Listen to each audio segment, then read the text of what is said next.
The 787 is Boeing's most in-demand wide-body aircraft, with thousands of orders so far. Therefore, with success in mind, the natural progression would be to find ways to elevate this program and launch a new iteration. But why would launching a new program be the wrong move currently, and why is it not something Boeing is ultimately studying in the more short term? While new aircraft endeavours are sometimes a fascinating proposition, they may not always be required at specific points. This can be for several reasons. Currently, it is not the right time for a new 787. Still, if it were, many struggles would need to be overcome first, before priority could be given to the next iteration of the commercial airplane series. Unfortunately, one of the biggest struggles has been the certifying of existing aircraft types that have already been formally announced, have backlogs and customers awaiting their delivery, but simply can't get their hands on the jet in question. According to analysts close to the industry, this remains one of the biggest priorities for the plane maker as it looks towards the future. Any endeavour, a new commercial aircraft, will be pointless if the company cannot dedicate resources to that very new program because, say, other planes are not certified.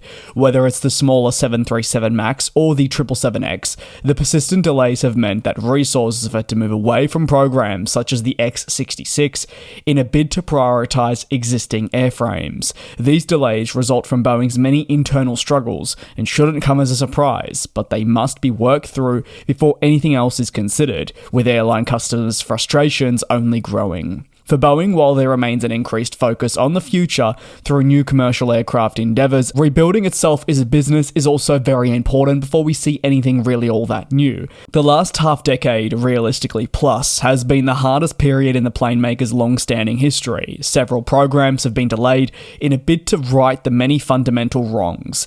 Instances like on the production floor, where a lack of safety and quality control saw issues creep through onto commercial aircraft, resulting in crashes, groundings, and so much more. It's been a consistent cause for concern that's needed rectification. It was only after a door blowout incident at the beginning of 2024 when alarm bells probably began to ring more than ever, that change was truly required, and the 4+ years of what many believe to be progress simply did not amount to anything. Driven by a newfound purpose to implement a true turnaround, there has never been more pressure on Boeing to succeed in its ambitions, and you'd argue there's also never been more investment. As a result of these struggles, the FAA has tightened its grip on the plane maker, resulting in caps on the production of existing commercial aircraft and certainly removing the ability to progress with any new endeavours. Innovation remains important, especially in what is a highly competitive space. However, depending on available technologies, Boeing may only consider evolving the 787 further when it has fresh technologies available. Moving ahead with its current priorities wouldn't make sense, let alone moving ahead with the technology that is available to it now. It would not be a cataclysmic upgrade that airlines would be rushing towards. Historically, the company has struggled. From a reputation standpoint, this has also been damaged, and therefore, like I've said time and time again, full priority must be put on rebuilding themselves to ensure that trust can be rebuilt before we see a bunch of new endeavours launch. Boeing's development of a new 787 model also doesn't remain the highest priority given the ongoing success that the Dreamliner program is experiencing. In May, the aircraft family already secured 130 orders from Qatar Airways, with more options added. Etihad Airways also confirmed it would purchase more of the aircraft to aid its long-haul flying. The American plane maker, in reality, will continue delivering the 787 well into the 2030s, and its backlog only grows as the wide-body flexes its muscles. This shows that its flexibility is a massive benefit for airlines that are seeking to renew their fleet and grow as a business. For most plane makers, talking of a new version for an existing aircraft will only come about for several reasons. More often than not, it can be in direct response to the lack of demand for the existing model, and the belief that a new iteration would be a way to capture additional sales and breed new interest in the program. Other reasons include gaps in market share, new available technology that can be adopted to an existing platform to make it even more popular, and the time being right as well for just a genuine replacement to arrive as the circle of life concludes for, say, an existing program. You've also got to consider airlines' requests for a new commercial plane.